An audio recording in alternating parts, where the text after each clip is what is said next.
행복하신 거 잘 모르시죠? 저는 CD로만 듣는 노래를 오늘 직접 이렇게 생 음악으로 들어봤습니다. 이거 앵콜 할 수도 없고.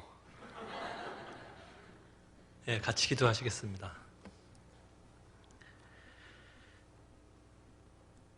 하나님 아버지 감사합니다. 우리 같은 사람들을 구원해 주심을 감사합니다.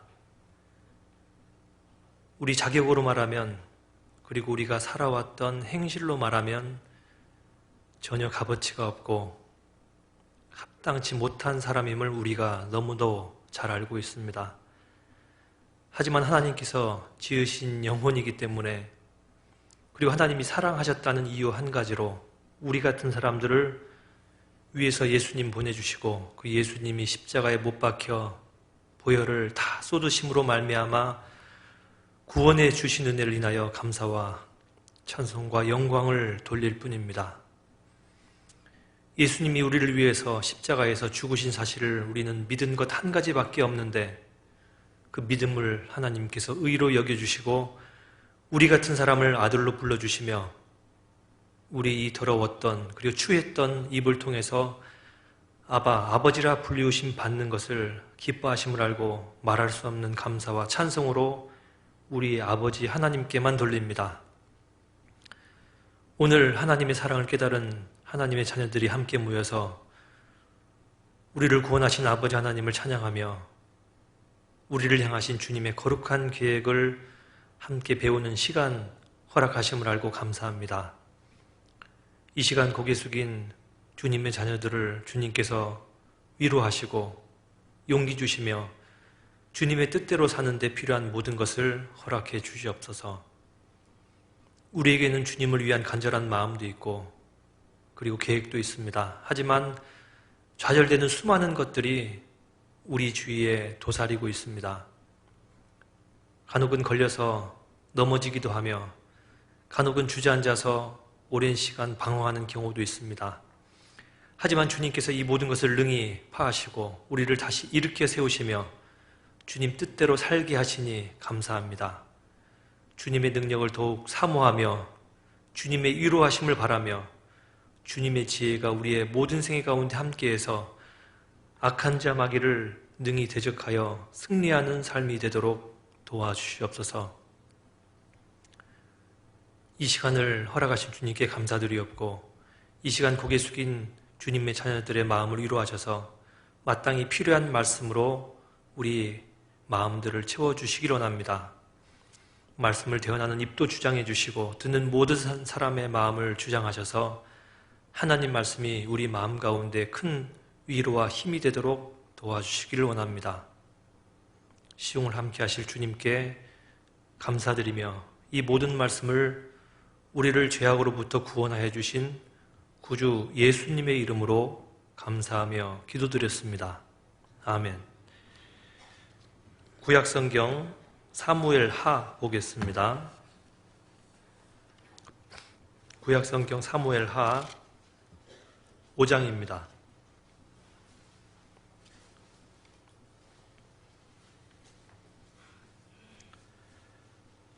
구약성경 사무엘하 5장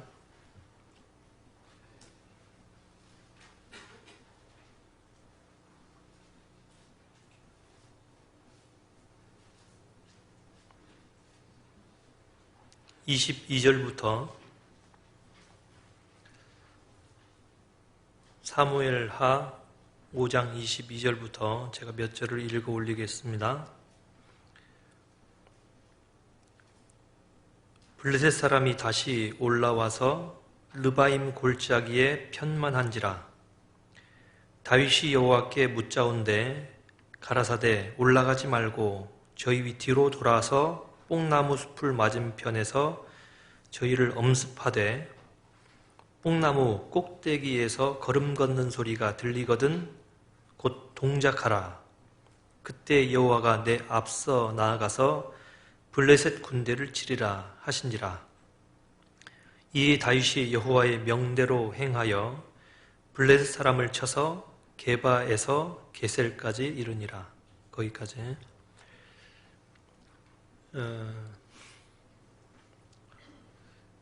성경에 제일 이름이 반복이 많이 된 사람의 이름이 바로 다윗입니다. 그 성경에 나와 있는 다윗의 이름은 무려 1064번이라고 합니다. 1064번이 반복돼서 나온다고 그럽니다. 그 어떤 이름과도 비교되지 못할 만큼 자주 반복돼서 나오는 이름입니다. 이 다윗의 생애를 보면 크게 어그러짐 없이 하나님의 사람으로서 하나님의 일을 이스라엘 백성 가운데서 행하는 자로서 우리한테 계시하는 바가, 그리고 알려주는 바가, 그리고 깨닫게 해주는 바가 굉장히 많이 있습니다. 그래서 설교의 제목으로도 많이 등장되고 인물에 대해서도 연구가 많이 되는 사람입니다.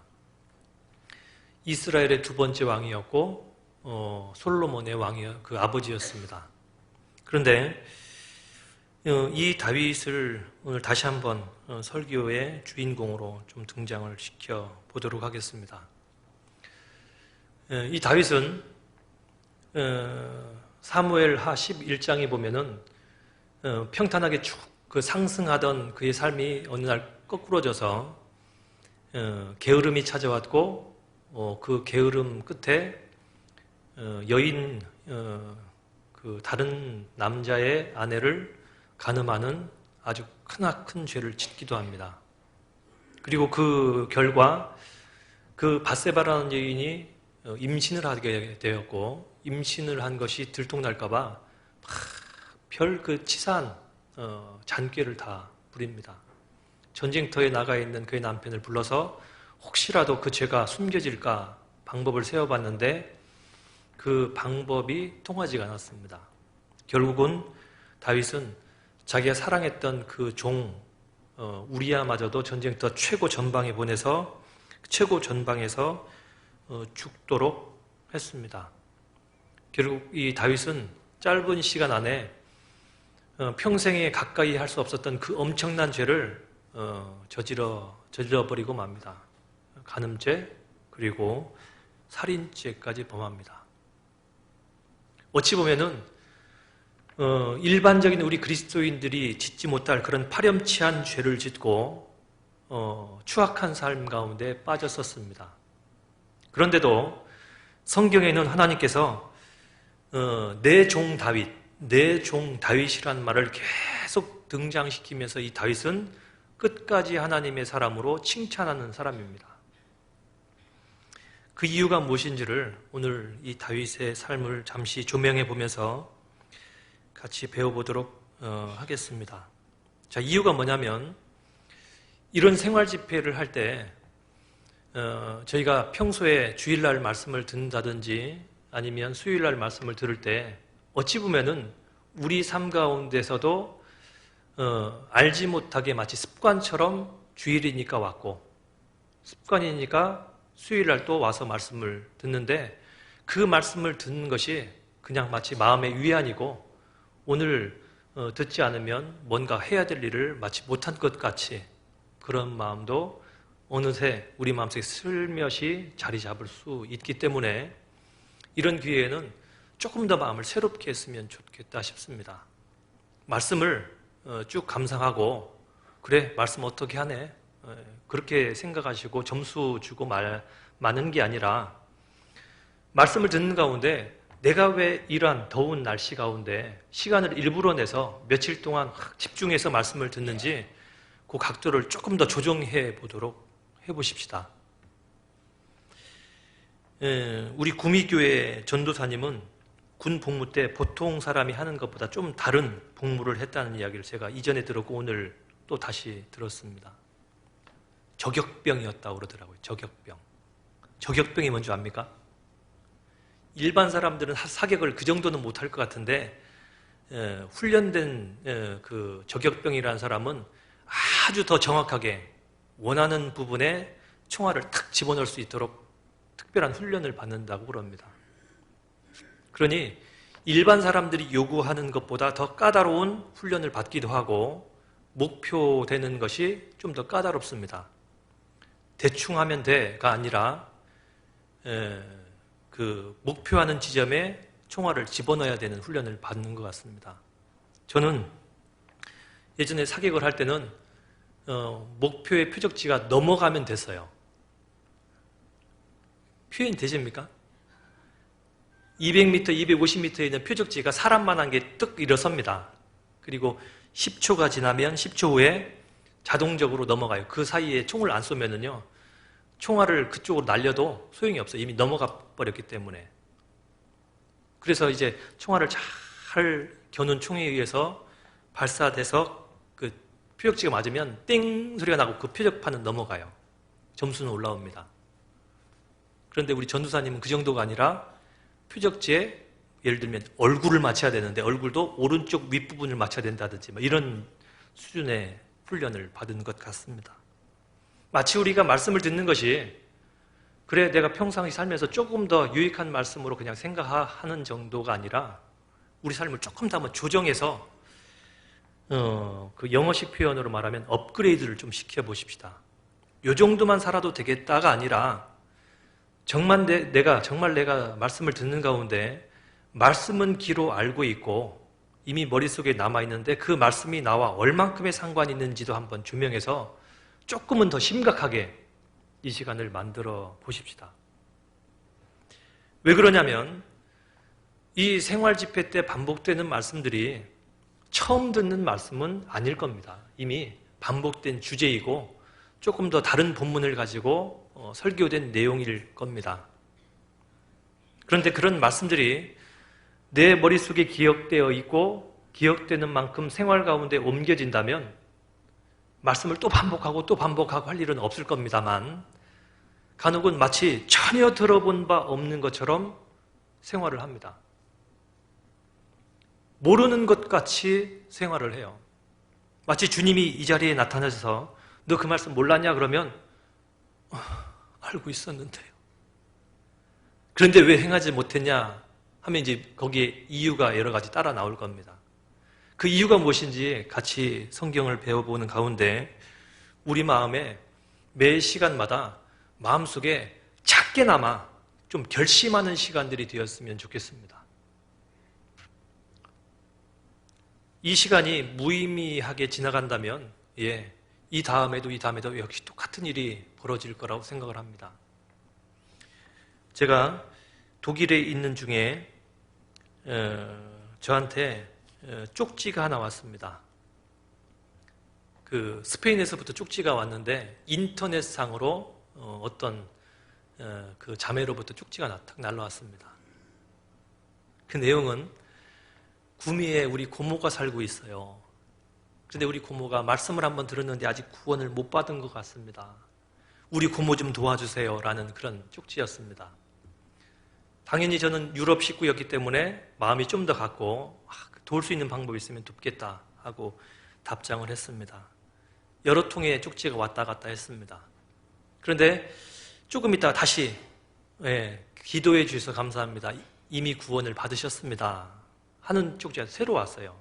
그리고 그 주인공을 제가 여기 와서 만날 수 있는 행운을 가졌습니다. 여기 얼핏 보니까 앉아 계십니다. 그러니 그 자매님은요, 권모 자매님이라 하시는데 구원받은 지 며칠 되었기 때문에 태어난 지 며칠 된 셈입니다. 아마 여기 앉아 계신 분 중에서는 가장 이제 나이로 말하면 적으신 분이에요. 맞을까요? 그럴 것 같습니다. 그런데 그 자매님은 이제 구원받은 사람으로서 먼저 구원받은 사람을 아니나 다를까 이렇게 보게 되어 있습니다. 어떻게 생활하나, 어떻게 말하나, 어떻게 행동하나 다 보도록 되어 있습니다. 그런데 이런 생각 안 해보셨습니까? 먼저 구원받은 사람들이 정말 성경에 있는 말씀대로 다 산다면 따로 알려드릴 것이 더 있을까요? 아니요. 알려드리기 전에 이미 수없이 많은 것들이 먼저 살아가는 사람들이 성경대로 살아가기 때문에 묻지 않아도 보기만 해도 돼요. 저렇게 살아야 되는 거구나. 어떻게 해야 되는 거구나. 라는 것들을 굉장히 많은 부분에서 먼저 알게 될 겁니다. 그 옛날에 시간 많은 사람들이 간혹 앉아서 그 성냥 그 계피를 이렇게 쌓는 그런 장난하는 거 보셨잖아요. 그 장난이라고 치기는 너무나 진지한 얼굴로 쌓지 않습니까? 혹시 성냥 계피 쌓아보신 적 있으십니까? 성냥 계피를 쌓는 그런 그 경험이 한 번이라도 있으신 분들은 똑같이 느끼는 게 뭐냐면 층수가 높아지면 높아질수록 하나 올리는 데 드는 시간과 정성이 작게 듭니까? 엄청 많이 듭니까? 억수로 많이 들어요. 억수로 많이 들어요. 이게 비교가 안 돼요. 처음에 그냥 탁탁탁 올려놓고 가다가도 마지막 하나 잘못 놓으면 다 허물어지는데 탑을 쌓을 때 공통적인 내용이 뭐냐면 밑에 있는 아래에 있는 것이 하나 흔들리는 것에 의해서 위에게 주는 영향력은 굉장히 많습니다. 위에 잘못 하나 놓으면 위에 거 떨어질 수 있지만 아래 게 흔들려 버리면 탑 전체가 무너지기도 합니다. 먼저 구원받은 사람이 얼마큼 잘 살아야 되는지 아시겠습니까? 먼저 구원받은 사람이 조금 잘못함으로 인해서 뒤에 구원받은 사람들의 어떤 마음을 은연중에 심어지냐면 저 정도는 해도 괜찮은 모양이다. 저 정도는 살아도 괜찮은 모양이다. 전도 집회 때 혼자 가도 괜찮은 모양이다. 전도 몇 번 하다가 안 되면 혼자 가는 거지. 또는 전도 집회 때 데려갈 사람 없으면 또는 바쁜 일 있으면 뭐 안 가도 되는 거고. 전혀 우리가 평상시 성경 말씀을 배우는 데 온전한 양심을 가지고 있을 때는 합당치 않은 것이 생활 중에는 은연중에 이렇게 타협되는 것들이 의외로 있습니다. 그래서 오늘 이 다윗의 짧은 이 내용 가운데서 있는 내용을 같이 공부함으로써 우리 자세를 조금 더 성경적으로 옳게 한번 잡아보는 시간을 갖도록 하겠습니다. 자, 이 말씀이 저는 처음에 들으면서 조금은 조심스러운 것이 우리 구미교회 식구들이 못한다 그래서 이런 말씀을 드리는 건 아닙니다. 제가 여러 번 설교를 드리면서도 간혹은 제가 잘 알고 있는 저희 도르트문트 교회 식구들과 성경 공부를 하면서도 어떤 생각이 드냐면요. 간혹 이게 설교를 하다가 어떤 주제가 쭉 전파되면은 그 전파되는 설교의 메시지를 듣는 우리 식구들이 저의 눈을 막 쳐다보고 있잖아요. 근데 저는 그 중에 조금 더 이 내용을 깊이 알았으면 좋겠다, 좀 더 고쳤으면 좋겠다 하는 분이 그 중에 있을 수 있지 않습니까? 그런데 전 마음에 바랄 때 정말로 심각하게 들었으면 좋겠다라고 생각하는 분은 의외로 해찰을 잘해요. 그런데 지금도 너무너무 잘 살고 있다고 느껴지는 분은요, 얼마나 심각해지는지 몰라요. 그분은 좀 반대예요. 정말로 심각하지 않아도 되겠다고 생각되는 분은요, 정신이 얼마나 바짝 차려지는지 제가 긴장될 만큼인데, 정말로 긴장해서 이 말씀을 다 들었으면 좋겠다는 분은요, 긴장이 풀려갖고 어찌 보면 제가 그분을 깨워서 지금 형제님한테 그런 말씀을 제가 드리고 싶습니다 라고 개인적인 간절함을 얘기하고 싶을 만큼 그분만큼은요 턱 풀어져요. 곧 구미 식구들이 잘못한다라고 해서 말씀을 드리는 게 아니라 옛날부터 주마가편이라 했습니다. 달리는 말에 원래 채찍질을 가한다라고 했습니다. 달리지 않는 말은요 때릴 수도 없어요. 누가 그러잖아요.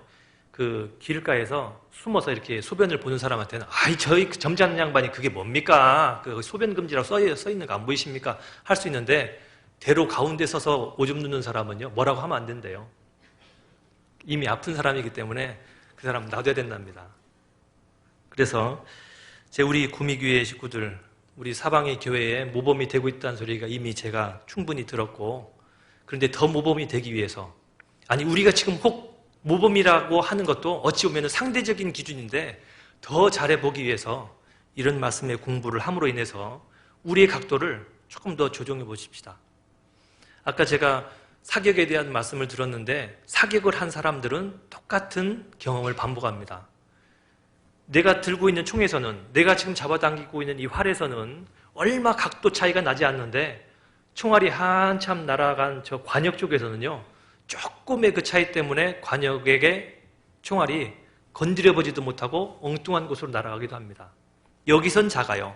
그런데 여기에서 있는 조금의 그 각도가 관역을 맞히도록도 하고 맞히지 못하도록도 하는 겁니다. 그래서 오늘 저녁은 어찌 보면은 우리의 삶의 이 각도를, 내 신앙생활의 각도를 조금 더 조정해서 하나님이 우리에게 원하시는 대로 살 수 있는 마음을 좀 품어보고자 말씀을 같이 찾아봤습니다. 다시 한번 사무엘하 5장을 보도록 하겠습니다.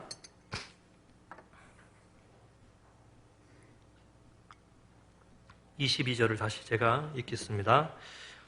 블레셋 사람이 다시 올라와서 르바임 골짜기에 편만한지라. 다윗이 여호와께 묻자온대 가라사대 올라가지 말고 저희 뒤로 돌아서 뽕나무 숲을 맞은편에서 저희를 엄습하되 뽕나무 꼭대기에서 걸음 걷는 소리가 들리거든 곧 동작하라. 자, 여기에 하나님이 다윗의 기도를 들으시고 그 다윗의 기도에 응답하시는 내용이 기록되어 있습니다. 블레셋이 계속 이스라엘을 건드렸습니다. 그런데 이 이스라엘을 건드리는 그 내용을 다윗이 하나님한테 물었습니다. 하나님, 어찌해야 되겠습니까? 어찌해야 되겠습니까? 하나님은 다윗의 기도를 들으시고 올라가지 말고 저희 뒤로 돌아서 뽕나무 숲을 맞은편에서 저희를 엄습하되, 그런데 잠깐 기다렸다가 뽕나무 꼭대기에서 걸음 걷는 소리가 들리거든 그때 곧 동작하라 라고 이야기한 겁니다. 간혹 기업에서는 사원들한테 기업의 임원이 밑에 있는 직원들을 대할 때 항상 노트할 수 있는 수첩을 동반하기를 요구하는 경우가 있습니다. 그냥 그 앞에 가서 그냥 여중시하고 예 알겠습니다 하고 들어도 될 터인데 상관이 그렇게 빈손으로 오면요 나무라고 수첩 가져오라고 펜 가져오라고 요구하는 경우가 있습니다. 왜 그러냐면 상관이 자기 밑에 있는 직원한테 어떤 지시를 할 때 그 지시의 내용을 아주 까다롭게 다 메모해서 메모한 대로의 내용을 다시 한번 상관이 확인해요. 지금 메모한 거 읽어보라고. 그러면 메모한 것을 읽는 그 하사의 이야기를 상사가 다 들어요. 그런데 그 메모가 좀 잘못됐다면 수정도 해줍니다. 그런데 메모하면서 이미 하사 직원은 뭔가를 깨달아요. 뭐죠? 아이고, 깐깐한 상사를 만났구나. 아, 이 사람 보통 사람이 아니네. 대충 하지. 그래서 상사는 대충 하는 걸 원하는 게 아니라 내가 이야기한 대로를 지키기를 원하는 겁니다. 그래서 밑에 있는 직원들을 훈련시키는 그런 상사가 왕망 있습니다. 그러죠? 맞습니까? 그런데 신앙생활하는 우리한테 하나님이 요구하시는 게 뭐냐면 수첩을 들고 다니라 하지도 않았어요. 설교 시간마다 마치 메모하는 것 같은 걸 요구하시는 것도 물론 아닙니다만 하나님은 성경에 많은 우리의 신앙의 선진들을 모델로 세워놓고 그 모델을 통해서 우리한테 말씀하시는 공통된 메시지가 있습니다. 그게 뭐냐면 이 다윗의 삶 가운데 하나님이 다윗을 왜 그렇게 칭찬을 많이 했냐면 다윗은 하나님한테 모든 것을 상의하는 사람입니다. 하나님, 이번 전쟁은 어떻게 해야 될까요? 싸워도 됩니까? 안 됩니까? 싸워라. 그럼 하나님 어떻게 싸울까요? 모든 것을 다 물어보고 하나님이 지시하신 바가 있으면 지시한 대로 기다립니다. 자, 뽕나무 뒤로 갔습니다. 뽕나무 밭 뒤로 가서 뽕나무 밭 뒤에서 기다려요. 그런데 하나님이 뽕나무 꼭대기에서 사람 걷는 소리, 그 걸음 소리가 들리거든 곧 동작하라 하면은 그때까지 가만히 기다리다가 걸음 걷는 소리가 들리자마자 하나님 말씀하신 대로 곧 따라갑니다. 그러면 너무너무 쉬운 것이 그의 삶이었어요. 제가 이 말씀을 왜 찾았냐면 간혹 우리가 하나님 말씀을 따라서 산다고 하면서도 참 희한한 것은 뭐냐면 말씀대로 순종하는 게 아니라 약간은 채색되고 약간은 각색되고 약간은 변화시켜서 내 것으로 바꿔가지고 따릅니다. 그것은 하나님이 우리한테 요구하시는 순종의 태도는 아닌 모양입니다. 자, 하나님은 명령하셨고 명령하신 것에 상반되는 게 뭐냐면 하나님은 명령권자이고 듣는 우리 종들은 그 말씀에 순종할 수도 있고 순종하지도 않을 수 있는 키를 가지고 있는 사람입니다. 늘 그러잖아요. 명령권자가 있으면 복종해야 되는 사람이 있어요. 남자들은 군 생활을 하면서 명령과 복종 간의 관계를 삶 속에서 배웁니다. 제가 자대 배치를 받았을 때 우리 상관이 저한테 이제 3명이 신병이 배치를 받았는데 구덩이 파 그러더라고요. 구덩이 파. 그 쬐끄만 군인 야삽을 하나 딱 들고 있는데 구덩이 파. 뒤에다 한마디 더 붙여요. 자기 키만큼 파. 제가 보니까요, 제가 제일 불리해요. 제 옆에 있는 제 동료가 저보다 조금 작았기 때문입니다. 이럴 땐 키 큰 것도 참 잘못 손해구나. 그래, 오전 내내 땀을 막 뻘뻘 흘려가면서 막 그 군복이 다 젖어가면서 팠습니다. 그러는 사이에 상관이 담배를 딱 피고 있다가 이제 몇 대 피웠죠. 오전 내내 다 피웠는데 다 팠는데 점심 먹으러 오라 그러더라고요. 이제 그래서 짬밥을 먹고 돌아왔어요. 왜 파라 그랬을까? 묻지도 못하겠어요. 상관이 파라 했으니 팠어요. 그런데 담배를 폈던 것 꽁초를요, 이쪽에 하나 저 던져놓고 저쪽에 던져놓고 저쪽에 탁 던져놓더니 묻어 그러더라고요. 이거 하려고 오전 내내 참 못 팠나? 이거 하려고? 그런데 묻으면서 제 옆에 보니까요, 이쪽에 막 얼굴에 불평이, 이해 안 되지. 물론 이해가 될 수가 있습니까, 그게. 아니, 정말로, 좀 속된 말로, 이런 짓을 하기 위해서, 오전 내내 땀 흘려서 그런 짓을 했단 말인가? 하니까 막 이 친구는 불평이 가득해요. 이쪽은 이쪽보단 좀 덜한 것 같았습니다. 그런데 그런 것을 왜 하는지 조금 고참이 되면서 알게 됐어요. 신병이 오면은 신병의 마음속의 상태가 어떤지 알아보기 가장 좋은 방법 중에 하나가, 그런 조금 무리수를 딱 요구하면은 이해가 안 되는 사람은 벌써 얼굴빛이 딱 달라지는 사람이 있더라니까요. 그러면 저놈은 아니다. 저놈은 아니다. 그런데 무리된 것을 시키건 말건 간에 막 부지런히 하는 사람이 있습니다. 그러면 상관님이 요 놈은 일할 수 있는 놈이다 라는 어떤 기본적인 자세를 알아내기 위한, 좀 뭐라 그럴까요? 못된 방법 중에 하나입니다. 하나님은 우리한테 간혹 우리가 이해 못할 것들을 시키기도 합니다. 신앙생활 가운데 모든 것이 납득이 되기 때문에, 하나님 말씀에 다 이해되고 모든 것이 순리적이기 때문에 하고 하는 겁니까? 물론 그런 것은 아닙니다. 하나님이 말씀하셨기 때문에 우리가 그 말씀대로 따라가는 것뿐입니다. 하나님은 우리에게 명령하셨고, 그 명령하신 것을 얼만큼 수행하기를 원하시냐면, 우리가 이미 잘 알고 있는 말씀 있죠? 목숨을 다하고 마음을 다하고 힘을 다하여 내 하나님 여호와의 명령을 청종하고 순종하라고 명령되어져 있습니다. 정말 우리는 하나님 말씀을 순종하는 것에 있어서 마음을 다하고 힘을 다하고 뜻을 다해서 순종하려고 노력하십니까? 제가 예전에 신앙생활을 하다가 어느 날 구역장이 뜻하지 않게 대타로 됐습니다. 먼저 구역장 하시던 분이 1월 달에 이제 구역장을 시작하셨는데 2월 달경에 갑자기 급성 간염으로 인해서 구역장 일을 못하도록 됐습니다. 어느 날 목사님이 저를 부르셔가지고 우영재 구역장 좀 해야 되겠어? 그래서 아니 속으로는 이게 무슨 날벼락인가.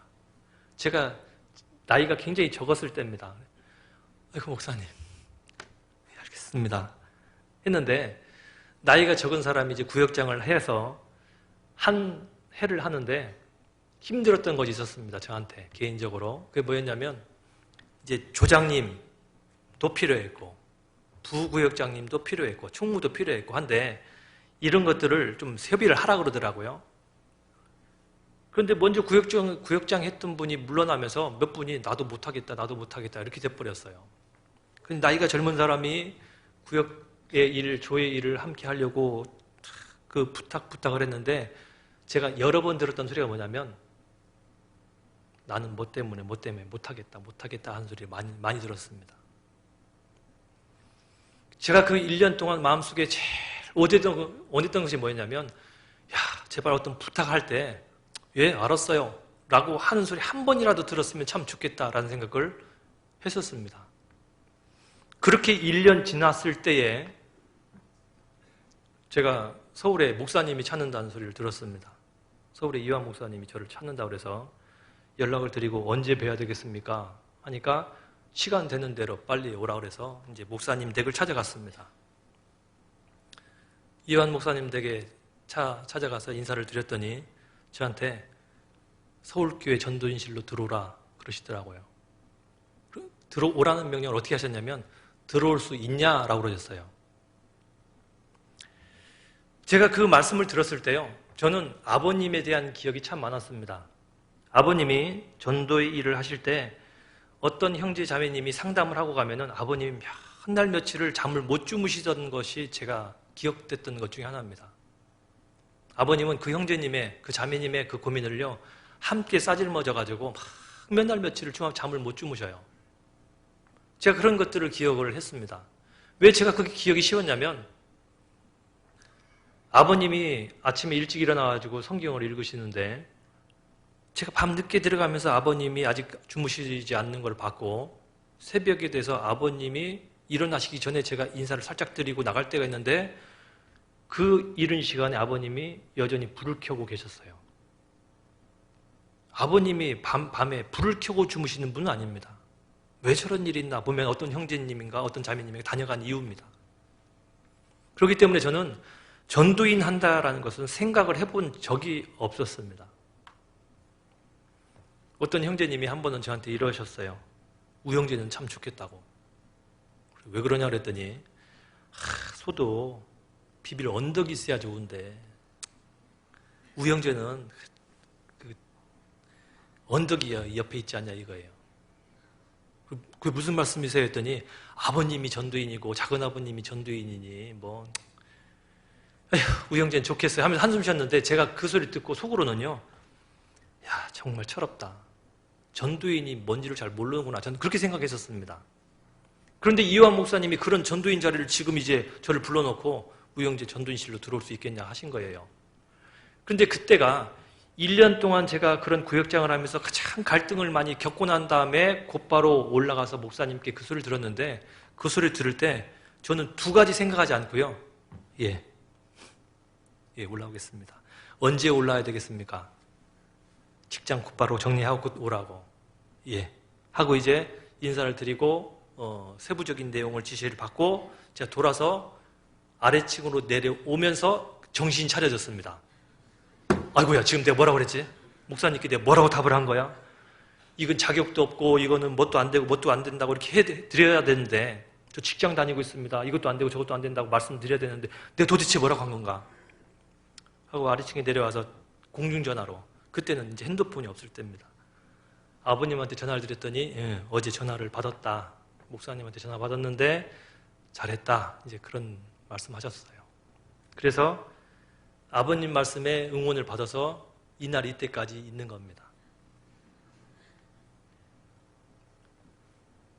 뭐였냐면요, 저는 제 생애 가운데 굉장히 변명을 잘하는 사람입니다.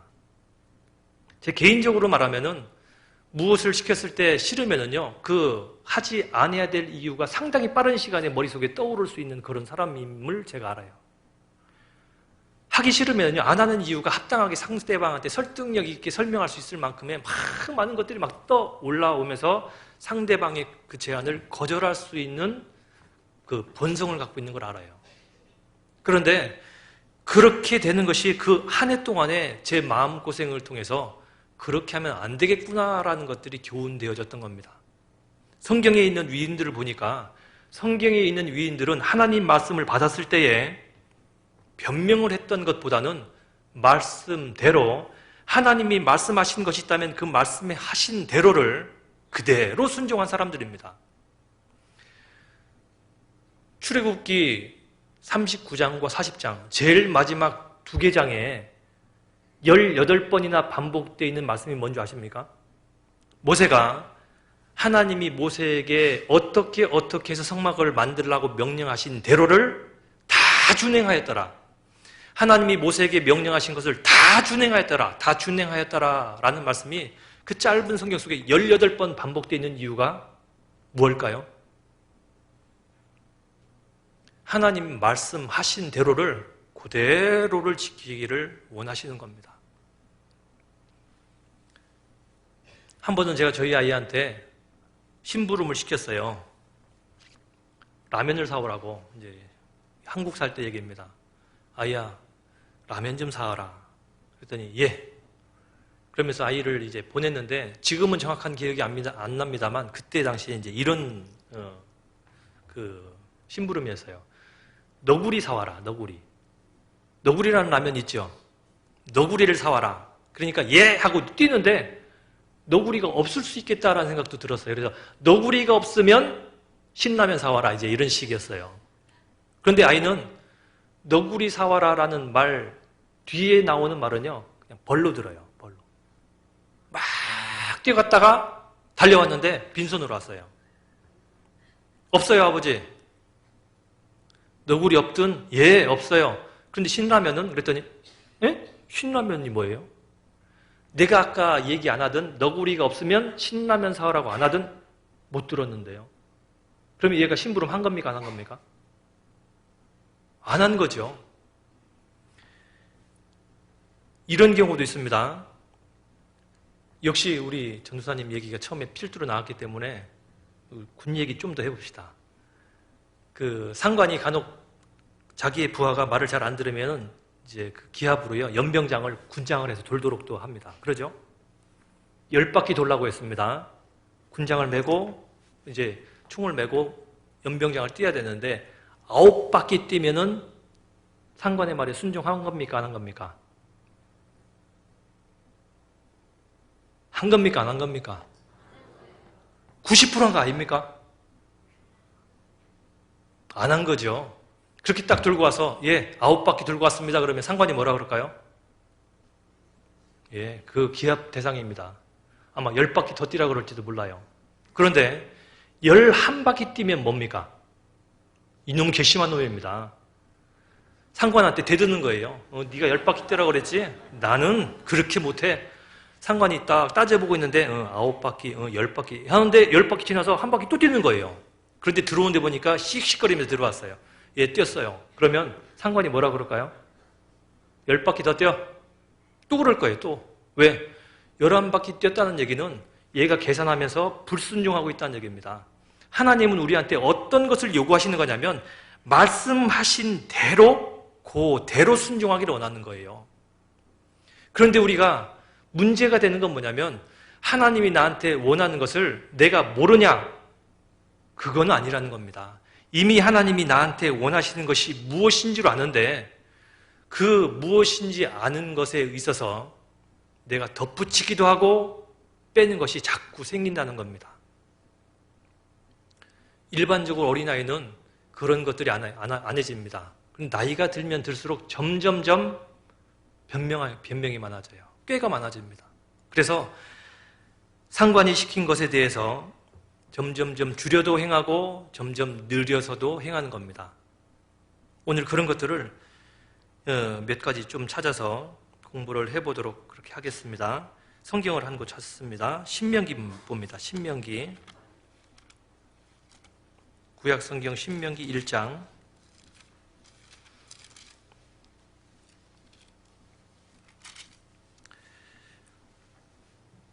19절입니다. 신명기 1장 19절.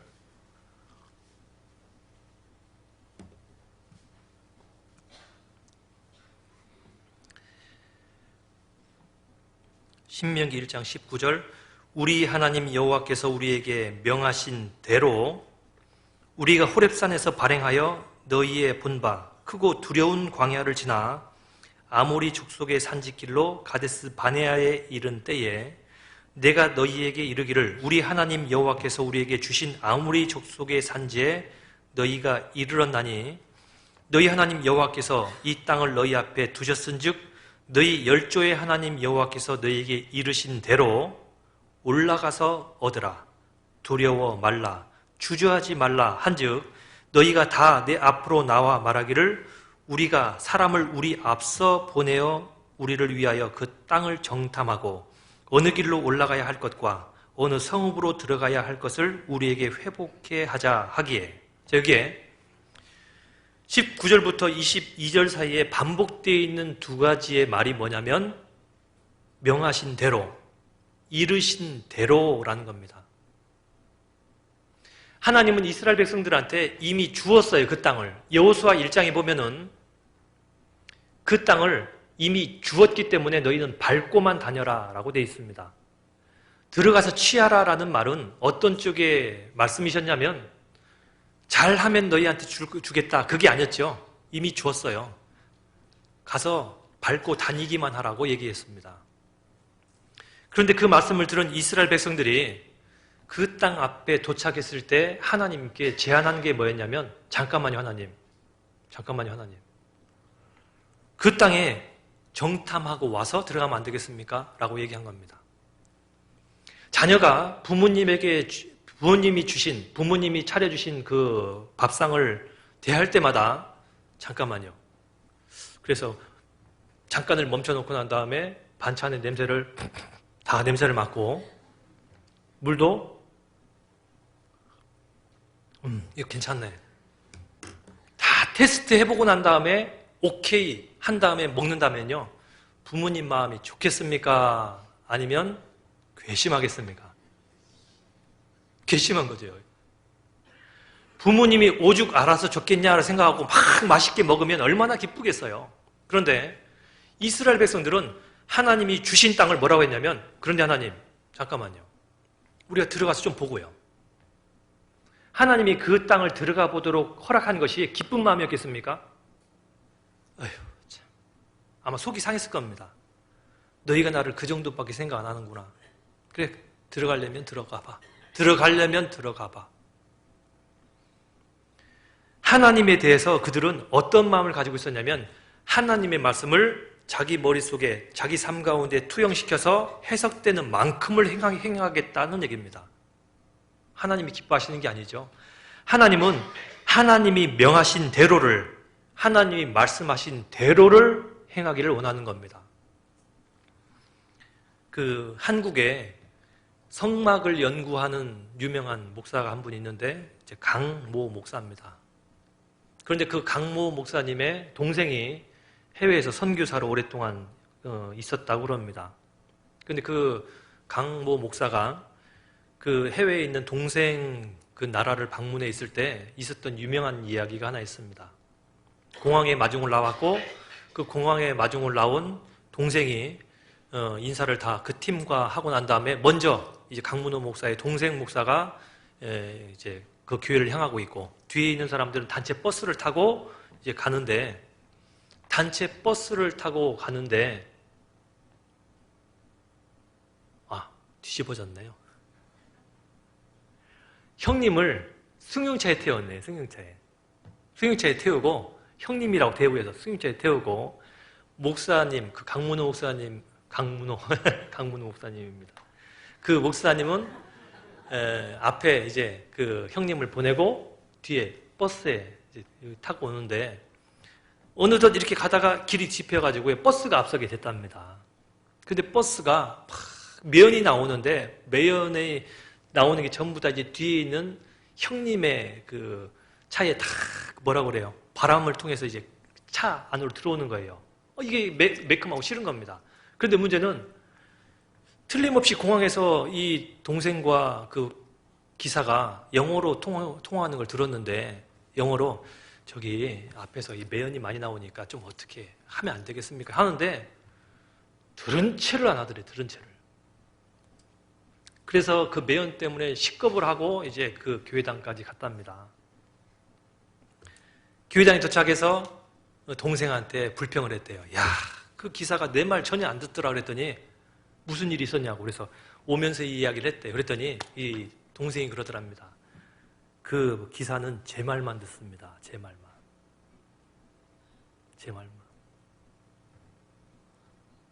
무슨 일이냐고 그랬더니 어느 날 자기 교회 식구가 된 다음에 하도 충성스러워서 교회 관리인으로 해서 운전도 하고 했는데 이렇게 요구를 했대요. 앞에 화단에 매일 물 좀 주세요. 라고 했는데 어느 날 강문호 목사의 동생이 깜짝 놀란 게 비 오는 날에도 그 시간 되니까 물을 주더랍니다. 왜 그러냐고 물었대요. 깜짝 놀라서. 그랬더니 목사님이 매일 물 주러 안 그랬냐고, 물 주러. 그래서 비 오는 날에도 물을 주고 있는 겁니다. 제정신이 아닌 사람이죠. 그런데 어찌 보면은 우리가 하나님 말씀에 순종할 때는 어찌 보면 말입니다. 가장 방해되는 것이 뭐냐면 내 생각이에요. 내 생각. 내 생각이기 때문에 내 삶의 방식이 있어서 하나님 말씀 순종하는 것에 방해가 되는 겁니다. 왜? 보통 같으면 하나님 말씀대로 그냥 가나안 땅에 들어갔겠는데 이거 모르는 땅에 들어가서 어찌 되려고? 그러니 그 땅에 들어가서 좀 살펴보고 그것이 여러 사람들한테 훨씬 더 설득력 있게 들렸고 그 설득력이 있어서 많은 사람들이 그래 갔다 와보고 가는 게 옳다. 거기 대적들이 어떤 사람인지 어떤 땅인지 어디 절벽이 있는지 우리가 무엇을 하냐 아무것도 모르지 않냐. 갔다 온 다음 결정하자. 그것이 하나님 말씀과 얼만큼 어긋나기 시작했는지 그들 스스로도 눈치를 못 챘었다 그 말입니다. 그런데 하나님이 우리한테 요구하는 건 뭐죠? 너희가 순종 이해가 안 되냐? 납득이 안 되냐? 그러면 납득될까지 내가 기다리마 하고 하나님 물러서십니까? 아니고요. 우리한테 요구된 건 뭐냐면 아브라함을 왜 믿음의 조상이라고 세워놨습니까? 아브라함이 행했던 거 보면은 아브라함은 전부 다 믿어졌기 때문에 행한 사람이 아니에요. 전부 다 납득이 됐기 때문에 행한 사람도 아닙니다. 아브라함은 어찌 보면 세상적으로 말하면 바보 같아요. 창세기 12장. 자, 또 돌아와 보죠. 창세기 12장. 잘 아는 말씀으로 가보시겠습니다. 창세기 12장 1절.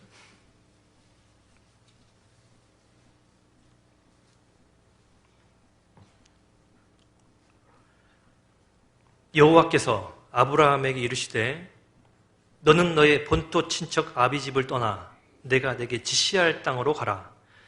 내가 너로 큰 민족을 이루고 내게 복을 주어 내 이름을 창대케 하리니 너는 복의 근원이 될지라. 자, 여기에 하나님이 아브라함에게 내가 너에게 지시할 땅으로 가라 라고 되어 있습니다. 이 구절을 우리가 너무 많이 읽었기 때문에 어색하지 않을 수 있지만 자, 우리가 당장 이 아브라함처럼 하나님 말씀을 들었다면 어떻게 생각할 수 있는지 한번 우리가 아브라함이 한번 돼봅시다. 하나님이 아브라함한테 내가 너에게 지시할 땅으로 가라 라고 명령했습니다. 우리 같으면 뭐라고 하나님한테 대번에 물을까요? 어디요? 어디? 아프리카요? 아니면 아메리카요? 유럽이요? 아니면 남극이요? 어디요? 어디요? 묻고 난 다음에 하나님이 답을 남극 그럼 어쩌실랍니까?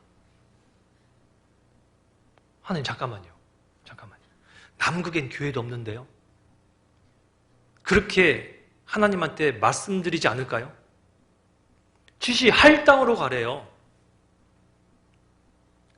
우리 같으면은 그것이 이해가 안 되면은 이해가 될 때까지 기다리는 편입니다.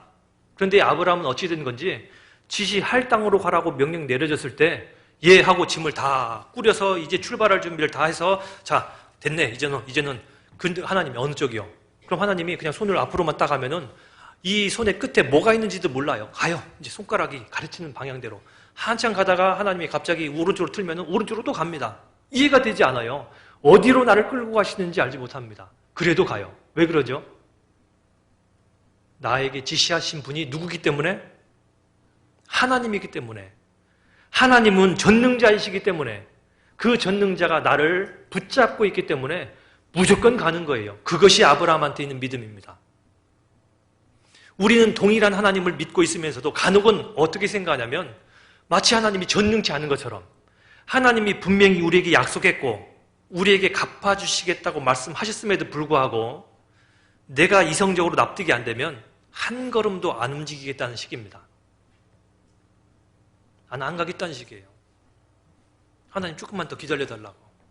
제가 구원받은 지 얼마 됐어요, 하나님. 아니, 제가 뭐 전도사입니까? 제가 목사입니까? 왜 저한테 그렇게 과분한 걸 시키십니까? 사람이 감당치 못할 시험을 허락함이 없다고 하나님은 분명히 약속했는데 간혹은 어떤 짐이 주어지기 시작할 것 같으면 이미 느낌을 알고요, 피해버립니다. 어떻게 보면은 우리는 아브라함보다도 더 똑똑해요.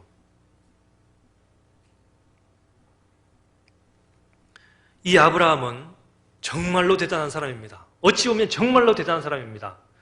바보처럼 대단한 사람이에요. 창세기 22장 2절에 기록되어 있는 것처럼 너의 사랑하는 독자 이삭, 네 사랑하는 독자 이삭을 내게 번제로 드리라. 여러분들은 번제가 어떤 건지 아십니까? 번제는 몸을 쪼개서 벌려서 내장을 다 벌리고 온몸의 피가 다 쏟아지면서 태워서 드리는 겁니다. 그런데 그 번제로 드리라는 대상이 양도 아니고 염소도 아니고 송아지도 아니고 자기 아들 이삭을 번제로 드리라라는 말씀을 하나님으로부터 들었습니다. 아브라함이 그 얘기를 듣고 난 다음에 어떻게 행동했죠? 아침 일찍 일어나서 자기 아들과 두 사원을 데리고 모리아 땅을 향해 떠났습니다. 유심히 그 구절을 보면은 왜 아브라함은 자기 아내 사라한테 한마디 하지 않고 상의하지 않고 떠났을까요? 아내는 이성적인 사람일지도 모르겠습니다. 만약에 이 아브라함이 사라한테 하나님이 왜 당신 말을 자꾸 이렇게 주저주저 안 합니까? 하나님이 하면서 당신 이삭 다시는 못 볼지 몰라. 얘야, 엄마한테 큰절 하고 가거라. 그러면요, 이 이삭을 아내 사라가 놔주겠습니까? 뒤로 감추고 절대로 안 놔주겠습니까? 안 놔줄 거 알아요. 그러니까 아내한테는 얘기하면 안 된다는 걸 알아요. 굉장히 이 사람, 아브람, 똑똑한 사람이면 우리가 이미 눈치챌 수 있습니다. 모리아산 밑에 도착했을 때 아브라함은 두 사원을 남겨두고 우리가 올라가서 하나님한테 경배하고 돌아오리라. 자기 종들을 머물러 둔 이유가 뭐죠? 데리고 올라가면은 모리아산 정상에서 큰일이 일어납니다. 우리 주인이 실성했다고, 아이고 이삭을 잡으려고 하네, 큰일 났네 하면서 뜯어 말리고 아마 그날부터 아브라함은 정신 이상병자로 물릴 겁니다. 그것도 알아요. 그러니까 뒤로 머물러 둬요. 그런데 창세기 22장에 우리는 중요한 하나님의 교훈을 발견할 수 있습니다. 한번 가보시겠습니다. 창세기 22장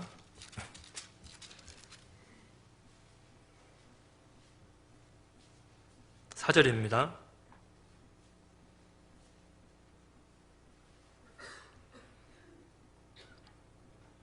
4절에 제3일에 아브라함이 눈을 들어 그곳을 멀리 바라본지라. 5절 한 절만 같이 읽겠습니다. 이에 아브라함이 사환에게 이르되 너희는 나귀와 함께 여기서 기다리라. 내가 아이와 함께 저기 가서 경배하고 너희에게로 돌아오리라 하고. 내가 아이와 함께 저기 가서 경배하고 너희에게로 돌아오리라 라고 되어 있는데요. 우리가 가진 한글 성경에는 표시가 잘 안 되어 있는데 독일 성경도 그렇고 영어 성경에도 will come back to you 이렇게 되어 있습니다. We will come back to you. 우리가 돌아온다고 아브라함은 믿고 있어요. 그러니 아브라함은 이성이 없는 게 아니라 믿음이 놀라운 사람입니다. 하나님이 반드시 나한테 약속하신 것을 이룰 거다라는 그 믿음 하나를 다른 것이 제칠 방법이 없어요. 가장 높은 것에 믿음을 올려놓고 그 믿음을 자기의 이성도 방해를 못하고 자기의 가치관이나 삶의 모든 것이 그 믿음보다 우선될 수가 없다는 얘기입니다. 이게 무슨 얘기냐면 창세기 그 앞에 있는 21장 12절에 보면은 하나님이 이미 아브라함한테 네 독자 그 이삭을 통해서 네 씨가 이어질 거다라는 약속을 받았습니다. 그 약속 하나를 마치 아브라함은 어떤 셈이냐면 상관 앞에서 메모한 것처럼요. 하나님, 이삭을 통해서요? 하고 그것을 마치 적어놓고 요 약속은 하나님이 반드시 지키신다라는 것을 믿고 있는 겁니다.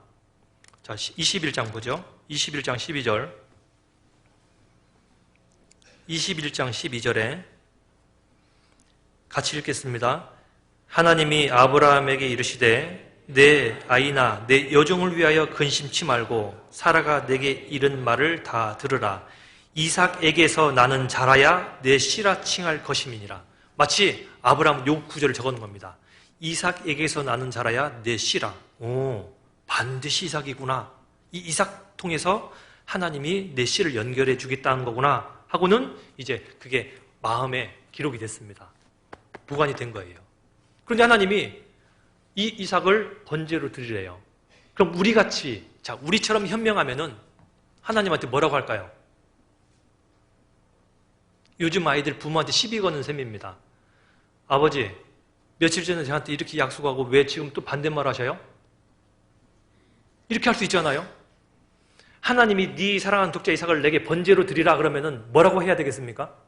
이 아브라함처럼 예, 그게 현명한 겁니까?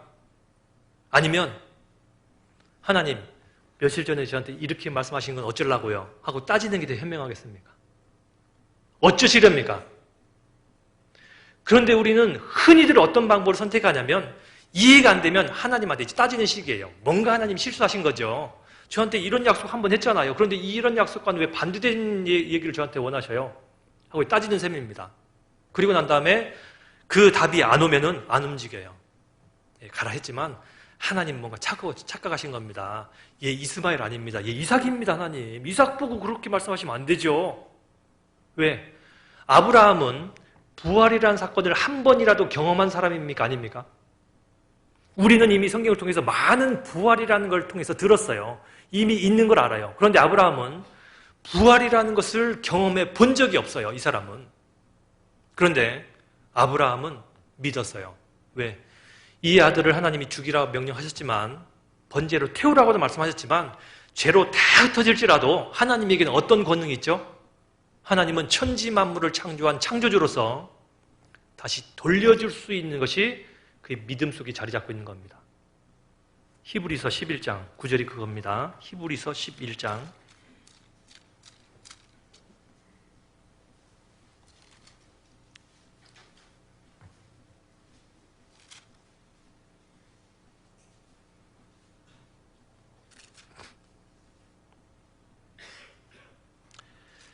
히브리서 11장 17절입니다.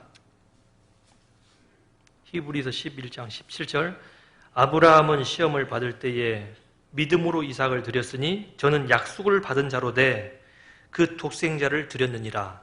저에게 이미 말씀하시기를 내 자손이라 칭할 자는 이삭으로 말미암으리라 하셨으니 저가 하나님이 능히 죽은 자 가운데서 다시 살리실 줄로 생각한지라. 비유컨대 죽은 자 가운데서 도로 받은 것이니라. 죽은 자 가운데서 돌려줄 것을 아브라함은 믿었던 거예요. 제가 오래전입니다. 아버님이 포항에서 울산을 거쳐서 그 목회 생활을 잠시 쉬었을 때가 있었어요.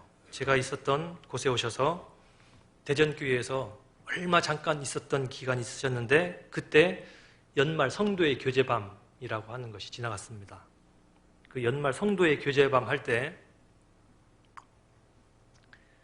각 구역별로 어떤 게임을 하고 뭐 대항전을 하고 노래도 하고 이렇게 지나갔는데 투표를 통해서 추첨을 하던 어떤 뭐죠 이렇게 표를 뽑은 것에 있어서 요구된 것을 즉흥적으로 했어요. 뭐 찬송 몇 장 그러면 찬송도 해야 되고. 그런데 저희가 딱 뽑았는데 뽑은 내용이 뭐였냐면 아브라함과 이삭이 모리아 산에서 어떻게 했는지를 연극하시오. 그래서 저희 아버님이 아브라함이 됐고 제가 이삭이 돼서 연극을 해본 적이 있습니다. 즉흥적으로. 그런데 그 즉흥극을 하기 바로 직전에 아버님하고요. 이거는 뭔가 하나를 맞춰야 되는데 이삭이 어떻게 했는지가 궁금했어요. 이삭이. 자, 아브라함이 모리아산을 올라갑니다. 아들이 물었잖아요. 아버지 손에 칼도 있고 불도 있습니다. 전 장작 맺습니다. 그런데 재물 어딨나요? 아브라함한테 가장 찔리는 얘기잖아요. 근데 아브라함이 뭐라 대답했죠? 하나님이 자기를 위해서 준비하실 게다 하고 올라갔습니다. 자, 올라갔어요. 거기까지 이해가 다 되는데 올라가서 단을 쌓고 그 위에 장작을 벌려놓고 이삭을 묶을 때 이랬을까요? 열중셔. 손 내밀어. 하고 난 다음 뒤에서 이렇게 묶었을까요? 어떻게 하셨을 것 같습니까? 그게 저는 제일 어려워서 아버님하고 아버지 어떻게 해야 돼요? 막 그렇게 하면서 물어봤던 적이 있었습니다. 왜 그러냐면 잘못하면은 막 바득바득 도망가려고 애썼을 수도 있잖아요.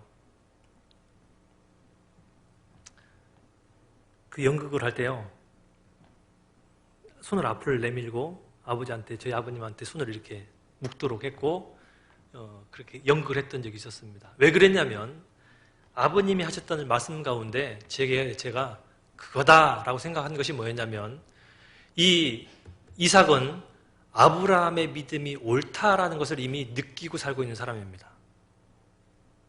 성경의 이삭의 기록은요, 아브라함, 이삭, 야곱, 요셉, 이 창세기에 있는 4대 인물 가운데 상대적으로 적은데도 불구하고 이삭이 히브리서 11장에 믿음의 인물 속에 들어갑니까? 안 들어갑니까? 믿음의 인물로 들어가잖아요. 그런데 그 믿음의 인물에 들어가는 키가 어디서 왔을까요? 아버지입니다. 아버지. 아버지가 믿음 속에서 행했던 것을 안 거예요. 세상적으로 얘기하면은 아버지가 나를 잡으려고 칼을 지켜든 것을 내가 눈으로 똑바로 목격했습니다. 그 아버지 평생 원망하고 그 아버지 하나님 원망하지 않겠습니까? 그런데 이삭은 그 하나님 앞에서 믿음의 사람이 된 이유가 뭐죠? 그렇게 해야 되는 것이 옳은 줄 알았던 거예요.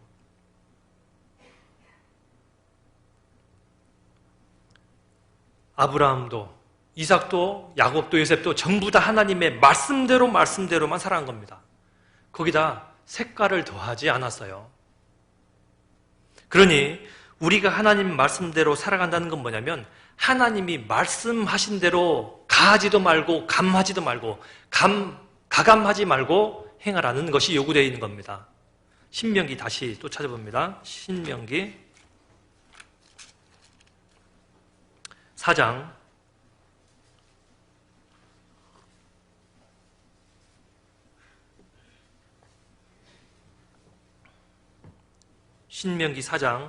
2절에 신명기 4장 2절 같이 읽겠습니다.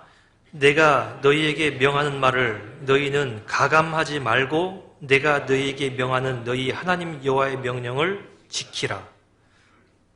5절도 봅니다. 또 같이 읽겠습니다. 내가 나의 하나님 여호와의 명하신 대로 규례와 법도를 너희에게 가르쳤나니 이는 너희로 들어가서 기업으로 얻을 땅에서 그대로 행하게 하려 함인즉. 예, 말씀하신 대로 그대로 행하라 그 말입니다.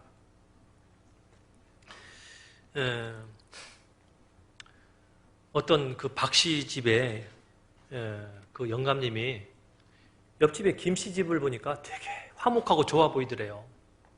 그런데 이 집은 얼마나 자녀들도 말을 안 듣는지 세상에 이렇게 말을 안 듣는 경우가 다 있나. 그 옆집에 그래서 한 번은 놀러를 가가지고 어이 김씨 영감 어떻게 해서 자네 집은 이렇게 화목한가 라고 물어봤더니 갑자기 대꾸는 안 하고 어이 큰아들 부르더랍니다. 큰아들이 확 뛰어왔어요.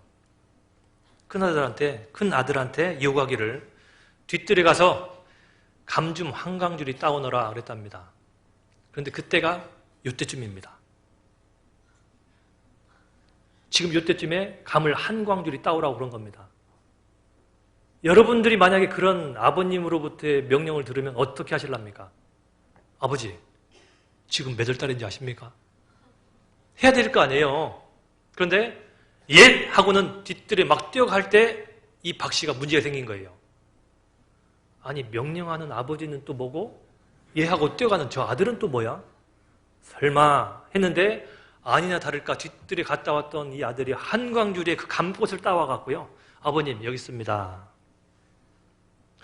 이 집 문제가 심하군. 그래서 작은 아들을 또 불렀답니다. 작은 아들이 막 뛰어왔어요. 외양간에 소를 지붕에 갖다 매거라 그랬답니다. 아하, 이 집 문제가 참 심하다. 그런데 지붕에 사닥다리를 놓더니요, 외양간에 술을 가져와서 지금도 막 땀을 뻘뻘 흘리면서 끌고 올라가려고 그러더래요. 하고 있는데 김씨가 그러더래요. 이것이 비결일세. 그 말에 아하, 나한테 그럼 보여주려고? 그럼 나도 우리 집에 가서 이제 왔습니다. 그래서 이제 큰아들 불렀어요. 조금 있다 이제 아들이 왔어요. 아들한테 그런데 광주리라고 얘기를 하려 하니 이건 안 될 것이 분명해요. 그래서 한 광주리는 안 되겠고 한 그릇만 따오라고 이제 가서 한 그릇만 따오라고 그랬더니 아버지 지금 몇 월 달인지 아시오? 그랬답니다. 안 하겠다 그 말입니다. 아버지가 왜 따라와 했는지도 묻지도 않아요. 정상적이지 않다 그 말이죠. 한숨을 쉰 다음에 이 작은 아들을 불렀답니다. 작은 아들이 왔는데 소를 지붕에 하면은 이거 안 맞는 게 분명하니까 장독 위에 갖다 매거라. 그 정도는 소도 올라갈 수 있으니 장독 위에 갖다 매거라 그랬더니 아들 둘이 소곤소곤 하더니 전화해가지고 구급차 불렀답니다. 우리 아버지 치료받으셔야 됩니다. 연세 드시더니 지금 조금 뭔가 좀 이상해졌습니다. 눈물을 흘렸답니다. 눈물을. 우리가 하나님한테 순종하는 것이 간혹 그 모양이라 그 말입니다. 내가 이해가 안 되면은 안 움직여요. 그런 모습을 누구한테 보여주냐면 새로 구원받은 사람한테 또 보여주는 겁니다. 새로 구원받은 사람한테 이 정도만 해도 돼요. 이 정도만 순종해도 되고 구원받은 지 얼마 됐는데 처음부터 마치 그렇게 과한 걸 하려 하십니까? 안 해도 돼요 라고 직접 귀에다 얘기해 주는 것처럼 내가 행하고 있다 그 말입니다. 안 그렇습니까?